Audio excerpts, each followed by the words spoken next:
So here we have the Hyundai IX35 1.7 CRDI SE on a 15 plate. I'm going to start off by showing you around the outside of the car, and then we'll hop in and run through some controls on the inside. But from the outside you can see that it's a 5-door car with alloy wheels. Let's start off inside the boot and then work our way around the rest of the car from there. So as we approach the back of the car, you'll see we have reversing sensors, plenty of boot space as well, along with that 60/40 split folding rear seat. And then underneath this tray section, the boot space is increased further should you need that extra space. Okay, so we're just going to work our way back round to the front of the car, and then we'll hop in and run through some controls on the inside. But now that we've done a full circle of it, you can see that it's in lovely condition the whole way round.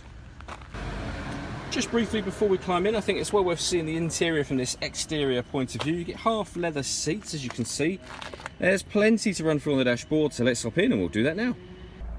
Okay, so now that we're inside the car, we're going to start with the dials. On the left-hand side, we have the rev counter, and on the right-hand side, the speedometer. You can see the total miles for this car are 15,796.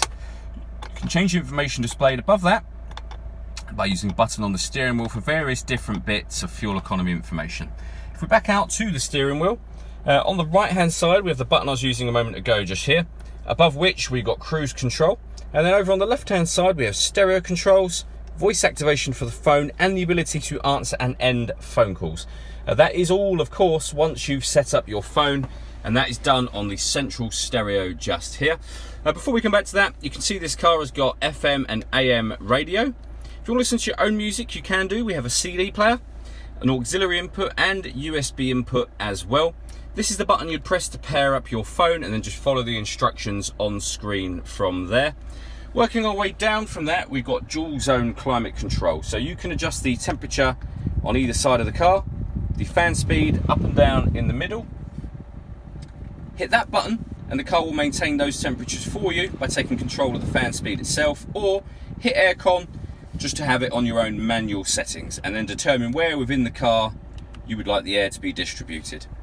Underneath that, we have driver and passenger heated seats. That button will turn off the parking sensors. At the bottom, we have two 12-volt charging sockets, as well as the auxiliary and USB inputs that I mentioned a moment ago, and a 6-speed manual gearbox.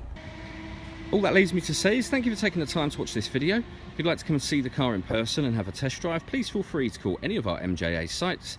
We'd love to hear from you soon.